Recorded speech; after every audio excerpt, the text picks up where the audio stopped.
Estamos nesse mês de agosto, estudando sobre a questão da oração, sobre a perspectiva de Jesus. Hoje estamos no nosso terceiro estudo, na nossa terceira reflexão. Jesus na cruz, Ele ora, e vamos entender o que podemos aprender com essa oração. Lucas capítulo 23, a partir do verso de número 33.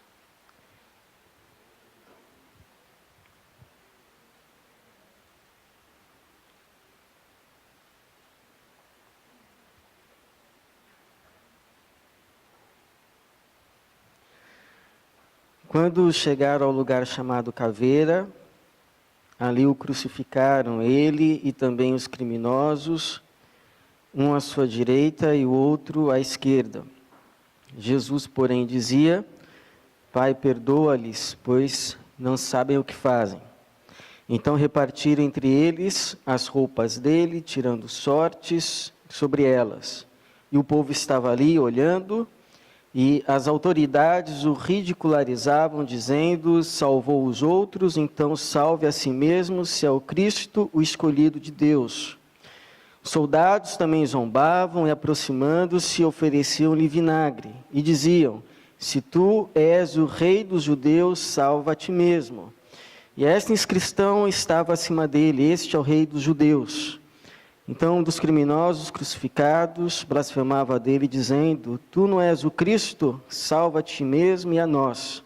Mas o outro, repreendendo, disse: não temes a Deus, nem sofrendo a mesma condenação?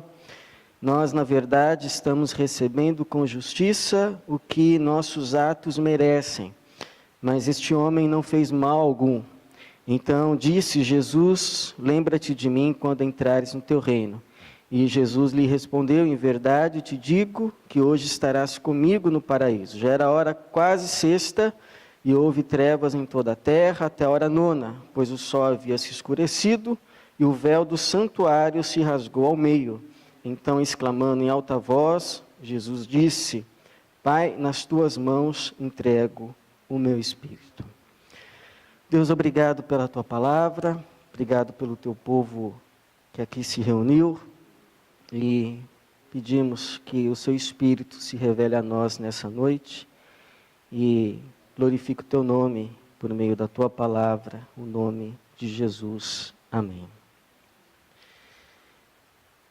Diz que um discípulo estava carregando a sua cruz e no meio do caminho ele a sentiu pesar e por isso, tomando de um serrote, cortou-lhe um pedaço. E continuou caminhando com os seus demais colegas, os demais discípulos.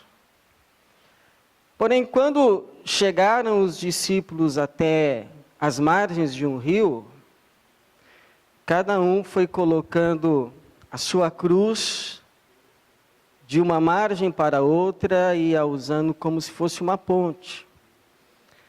Mas aquele que havia cortado a sua cruz não pôde fazê-lo, porque havia cortado a sua cruz.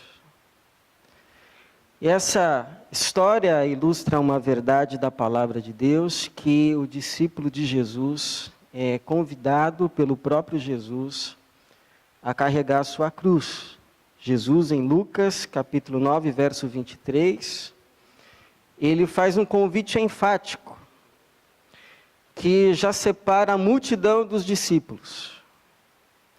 Jesus diz assim: olha, você que quer vir após mim, você deve pensar bem, porque caminhar comigo significa carregar uma cruz. Portanto, aquele que quiser vir após mim, negue-se a si mesmo,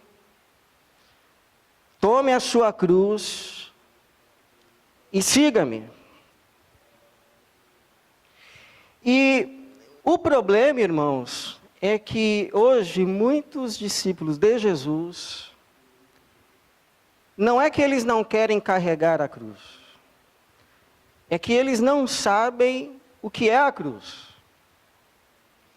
Então tem muito discípulo de Jesus, por exemplo, que acha que a cruz é um karma. Então uma pessoa nasce cega, e aí um discípulo de Jesus, para não dizer karma, que não é um termo da fé cristã, chega e diz, bom, essa é a sua cruz.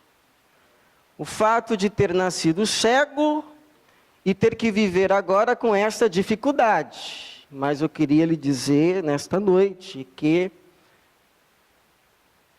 karma não é cruz. Isto é uma das fatalidades da vida. Outros entendem que cruz é um tipo de provação. A pessoa chega para mim e diz assim, pastor, olha, lá no meu serviço está uma tribulação, e agora esse trabalho para mim se tornou uma cruz. E aí eu perguntaria para esse irmão ou para essa irmã, irmã, você pode hoje se livrar desta, entre aspas, cruz? Não, pastor, eu preciso daquele trabalho. Bom, então se você não pode se livrar dele, é sinal que isso que você está passando no seu serviço não é uma cruz. Porque o que é uma cruz? Cruz, segundo Jesus, o Evangelho e o Novo Testamento, é algo que, se você quiser, você pode deixar hoje. Você coloca no chão e diz, eu não quero mais carregar essa cruz.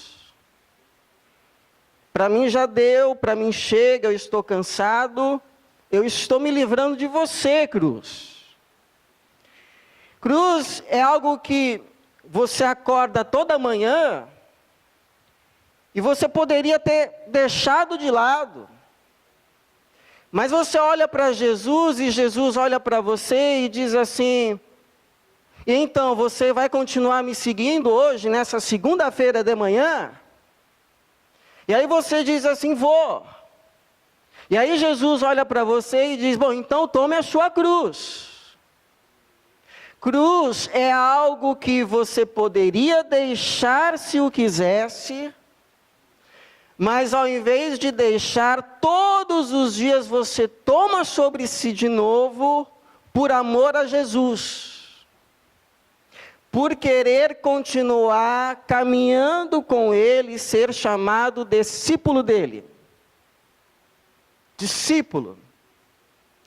Então, por exemplo, um vendedor que poderia lucrar muito mais se mentisse. Se usasse de algumas coisas que sabe ele serem ilegítimas. Só que por causa do seu temor a Deus, ele não desce da cruz da verdade. Ele ganha menos, ele tem menos sucesso, porque escolheu carregar a cruz de Jesus chamada verdade. Até mesmo numa venda. É uma senhora que sabe ser traída e que poderia trair também. Mas ela não o faz. Porque escolheu, por amor a Jesus, apesar de tudo, carregar a cruz da fidelidade. É o adolescente, é o jovem que poderia se render ao mal, para ser aceito num grupo, mas ele não se rende porque ele assumiu a cruz do compromisso com Jesus, e por causa do compromisso que assumiu com Jesus, não desce da cruz do compromisso, a despeito de tudo aquilo que sofre por causa do seu Senhor. Por isso, então, eu quero te perguntar, qual é a tua cruz? E se afinal de contas você tem uma. Porque se você tem uma cruz, você precisa saber que na cruz e nos momentos mais agonizantes da sua cruz, você deve orar. Porque a tentação para descer é muito grande. Ainda mais porque você sabe, eu posso. Eu posso. Se eu quisesse, era só chegar amanhã no cartório e estava resolvido. O que você deve orar quando a cruz pesar? O que você deve orar quando a cruz te machucar? A fim de que você não desça dela. Primeiro, irmão, ore para que você na cruz não faça o mal que você pode, mas não deve. Porque nem tudo que você pode fazer, você deve fazer. Por exemplo, seu patrão te paga mal, você poderia então usar daquela frase, ele finge que me paga e eu finjo que trabalho? Poderia, mas você deve. Você poderia tratar alguém mal da mesma forma que essa pessoa te trata? Poderia, mas deve. Então não significa o fato de você poder fazer algo que você deva fazer esse algo. O apóstolo Paulo, por exemplo, uma vez disse: todas as coisas me são lícitas, mas nem todas convém. E vou te dizer mais uma coisa. Não é porque diante dos homens você tem direito a algo, a uma ação, a um benefício, a uma atitude, que diante de Deus você tenha o mesmo direito. Por exemplo, o Senhor Jesus, ele poderia ter descido da cruz.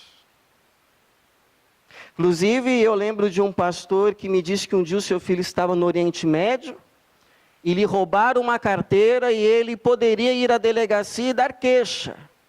Mas ele não o foi, porque ele sabia que se prendessem aquele que havia roubado a sua carteira, lhe cortariam a mão. Então, o fato da lei dos homens me dar direito de algo, ou o fato de eu ter poder de algo, não significa que diante de Deus eu deva. Jesus poderia ter descido da cruz e ter olhado para aqueles que o estavam ridicularizando, com o nariz empinado, e dizer: bom, e agora? O que você me diz? Ele poderia olhar para aqueles que o crucificaram e dizer assim: bom, o que vocês acham agora de eu crucificar vocês? Ele poderia ter descido da cruz e mostrado que, de fato, como alguns perguntavam aqui, se ele é o Filho de Deus, que desça da cruz. Mas por que ele não o faz, embora ele pudesse? Ele não o faz porque ele sabia que aqui a questão não era uma questão apenas de vaidade pessoal, de afirmação de quem eu sou, quem eu deixo de ser, mas o que estava em jogo aqui era o plano redentor de Deus, de salvar a todos nós e redimir toda a sua criação. Por isso ele não apenas se mantém na cruz, mas faz uma oração que eu creio poucos de nós aqui já têm estatura para fazê-la. Ele olha para aqueles que estavam o ridicularizando, ele olha para aqueles que o estavam questionando, ele olha para aqueles que o haviam crucificado e diz a Deus: Pai, perdoa-lhes porque eles não sabem o que fazem. E eu pergunto, quem está pronto para essa oração? Eu posso estar enganado, mas é provável que a maioria de nós se identifique muito mais com o Davi, que um dia orou: Senhor, pega os meus inimigos e lança eles nas pedras, do que com o Senhor Jesus, que disse: Pai, perdoa-lhes porque não sabem o que fazem. Aí eu pergunto assim, por que não descer da cruz? E pagar com a mesma moeda aqueles que te ferem? Por que não descer da cruz e tratar da mesma forma aqueles que te tratam mal? Ou tratar da mesma forma, de acordo com o que te tratam? Por exemplo, quem te cumprimenta, você cumprimenta. Quem te trata bem, você trata bem. Quem não te cumprimenta, você não cumprimenta. Quem não te trata bem, você não trata bem. E segue a vida. Bom, irmãos, em primeiro lugar, por uma questão de identidade, não é? Se você um dia passar em frente a uma casa e um cachorro começar a latir para você, você não vai ficar em frente da casa latindo para ele. Que coisa ridícula. Irmão, por que você está latindo? Não, pastor, porque ele que começou. Eu não fiz nada, eu estava passando aqui, ele começou a latir para mim. Oh, mas o cachorro é ele. Você é gente. Então, não é porque alguém fez um mal para você, que você vai descer da sua condição de filho de Deus e fazer a mesma coisa. O fato de alguém ter lhe feito um mal, não lhe dá o direito de fazer o mesmo. A não ser que você queira abrir mão da sua identidade. Bom, Senhor, está aí a cruz, deixa eu latir um pouco aqui, porque isso aqui não vai ficar assim não. Segundo, é uma questão que a vingança, por mais que você se ache na justiça de fazê-la, a vingança sempre é injusta. Porque a vingança nunca é proporcional à ofensa, nunca. O sujeito pisa no seu pé, você quer pular no pescoço. É por isso que lá no Antigo Testamento, Moisés dá uma lei, olho por olho, dente por dente. Porque era o seguinte, o sujeito feria o olho do outro, e o outro ficava tão zangado que ia e colocava fogo na casa daquele que o havia ferido, com a família dentro e tudo. Aí chega então o Moisés e diz assim: vamos parar com esse negócio, o que é isso? Vamos fazer o seguinte, então olho por olho, dente por dente. Aí depois chega o Senhor Jesus e diz assim: bom, mas isso é para quem não tem um espírito. É para quem precisa viver debaixo da lei. Agora, para os meus discípulos que vão receber o meu espírito, ouviste o que foi dito aos antigos: olho por olho, dente por dente. Eu, todavia, vos digo, se alguém lhe ferir a face, dá outra. E o que isso significa? Senão a decisão de, ainda que alguém me faça o mal 2 vezes, eu me nego a fazer uma vez. Eu prefiro sofrer o mal de alguém 2 vezes do que fazer o mal uma vez. Por que, fulano? Porque você é bobo? Não, porque eu sei da minha identidade de filho de Deus. E em terceiro, irmão, porque fazer o mal faz mal. Faz mal para quem o pratica, faz mal para quem recebe. É igual aquela história de uma abelha que levou uma patada de um macaco. Aí uma outra abelha amiga disse assim, escuta, você vai deixar assim? E aí a outra abelha que havia recebido a patada disse assim, porque se eu ferroar, eu o firo, mas quem morre sou eu. Porque você sabe que a abelha que ferroa fere, mas morre. É por isso que o apóstolo Paulo vai dizer assim, não se deixe vencer pelo mal, mas vença o mal com o bem. No que depender de vós, viver em paz com todos. Então uma coisa que você precisa orar quando você estiver na cruz é, Senhor, me dê graça, para que eu não faça tudo o que eu posso, mas não devo. Agora uma segunda oração é, Senhor, me dê graça para que eu não faça tudo o que eu posso, mas não devo, porque quem faz tudo o que pode, acaba fazendo o que não deve. Mas me dê graça também para que eu faça aquilo que eu posso e aquilo que eu devo. Porque não importa qual seja a situação que você passe na vida, sempre há algo de bom que você pode e deve fazer. Sempre. Sempre há algo assim que Deus te ilumina e diz assim, meu filho, olha, enquanto você estiver nesta situação, não se entregue ao mal, faça isso, vai ser melhor para você, vai ser melhor para todo mundo. Lembra quando o povo estava cativo na Babilônia, louco para voltar para casa? Deus manda uma carta ao povo por meio do profeta Jeremias, dizendo, escuta, o cativeiro vai ser longo. Estão dizendo aí para vocês que vai ser 2 anos, vão ser 70. Então, orem pelo bem da cidade de vocês, construam casas, plantem árvores e orem pelo bem da cidade, porque o bem da cidade é o bem de vocês. Eu lembro meu pai, uma vez ele atropelou um cachorro, nosso cachorro, dentro do nosso quintal. Era um cachorrinho pequeno, quase ainda assim um filhote, que nunca tinha mostrado os dentes para ninguém. Mas quando o meu pai o foi pegar, ele atacou.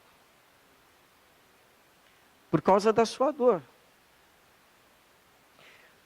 Aí você ouve e diz assim, está vendo, pastor, por isso que eu sou assim. Porque eu tenho uma dor aqui dentro de mim. Por isso que eu ataco. Por isso que comigo é assim, bateu, levou. Porque só Deus sabe a dor que é carregar a minha cruz. Por isso que eu sou estourada. Por isso que eu sou agressivo quando pisam em mim.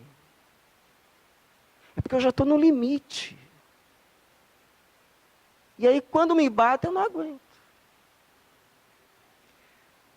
Aí eu pergunto a você, irmão, irmã, mas quem é a tua referência? É os bichos? Porque alguém já disse que quando Deus deixa de ser a referência do homem, a referência começam a ser os bichos. É por isso que de vez em quando você ouve assim, não, mas isso acontece no reino animal. Não, mas esse tipo de comportamento aí, que a gente está achando anormal, já foi provado que acontece entre os macacos. Então, quando a referência do homem deixa de ser Deus, começam a ser os bichos. E é verdade que nós temos algumas coisas em comum. Nós comemos, nós bebemos, nós nos reproduzimos. Mas uma verdade maior é que nós fomos feitos à imagem e semelhança de Deus, e que a nossa referência maior para a vida não são os animais, mas é Deus revelado na pessoa do Senhor Jesus. Jesus, ele não veio só para nos dar a vida, mas ele veio para nos ensinar a viver, até mesmo quando você estiver na cruz. Eu acho interessante que Jesus na cruz, ele não apenas se absteve do mal,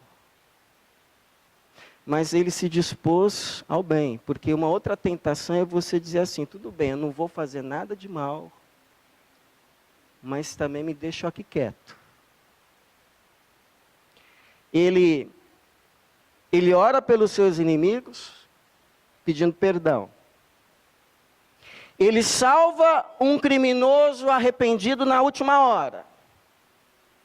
E ele, no verso de número 46, ele faz uma oração: Pai, nas tuas mãos entrego o meu espírito. E dizendo isso, expirou. E essa oração que ele faz, Pai, entrego nas tuas mãos o meu espírito, me faz lembrar o que está escrito em 1 Pedro, capítulo de número 2, a partir do verso de número 20, que diz assim, olha que interessante. Pois que mérito há em ter de suportar sofrimento, se cometeis pecado e sois esbofeteados por isso? Mas se suportais sofrimento quando fazeis o bem, isso é digno de louvor diante de Deus. Para isto fostes chamados, pois Cristo também sofreu por vós, deixando-vos exemplo para que sigais os seus passos. Ele não cometeu pecado, nem engano algum foi achado na sua boca. E olha o 23, olha o 23. Ao ser insultado, não retribuiu o insulto. Você prestou atenção? Verso de número 23. Ao ser insultado, não retribuía o insulto. Quando sofria, não ameaçava. Prestou atenção nisso? Quando sofria, não ameaçava. O que ele fazia? Mas entregava-se àquele que julga com justiça. Então, sabe qual é a melhor coisa que você deve fazer quando estiver na cruz? Não descer dela para fazer o mal. Continuar nela fazendo o que você sabe que deve fazer de bom e entregar a sua vida nas mãos de Jesus. Entregar a sua vida nas mãos do Pai de Jesus. Porque o Pai de Jesus sabe o que fazer com a tua dor, sabe o que fazer com a tua vida, sabe o que fazer com a tua cruz. Você não sabe. Ele sabe. Se você descer da cruz, você vai fazer besteira. O que fazer quando estiver sofrendo por causa da cruz? Senhor, descer eu não posso, sou teu filho. Fazer o mal não devo, sou teu filho. Então entrego a minha vida, o meu futuro nas tuas mãos, porque o Senhor há de cuidar de mim. Se alguém tiver que me fazer justiça, que seja o Senhor, porque eu não sei fazer justiça, eu sei me vingar. Me vingar eu sei, de várias formas, inclusive. Mas o Senhor que sabe fazer justiça, então entrego essa causa nas tuas mãos. E enquanto isso, o que você faz? A única coisa que Deus quer que você faça é que você continue fazendo o bem que você pode e o bem que você deve. Porque quando estão lá te pagando mal no serviço, você não desce da cruz daquilo que é certo, e finge que trabalha enquanto fingem que te pagam. Não é por causa do patrão, é por causa de Deus. Por que que quando te tratam mal, ou de forma indiferente, você não faz a mesma coisa? Não é por causa da pessoa que está te tratando mal. É por causa de Deus. Por que quando estão te caluniando, você não desce da cruz e calunia também? Não é por causa de quem está te caluniando. É por causa de Deus. No final das contas, meu irmão, saiba de uma coisa. Tudo é uma questão entre você e Deus. É como disse uma vez um pastor. Um marido não para de trair uma mulher por causa da mulher. Um marido para de trair uma mulher por causa de Deus. Quem nos ajuda a ir para a cruz é Deus. Quem nos ajuda a não descer da cruz é Deus. E quem nos ajuda a vencer a cruz é Deus. Por isso que eu gosto de um hino que diz assim: há momentos que na vida pensamos em olhar atrás. E é preciso pedir ajuda para poder continuar. E clamamos o nome de Jesus. E clamamos o nome de Jesus. E Ele nos ajuda a carregar a cruz. Não desça da cruz. Não desça para fazer o mal. Fique na cruz fazendo aquilo que você sabe que deve fazer. Porque a tua vida, a tua causa, não está nas mãos de homem algum, está nas mãos de Deus.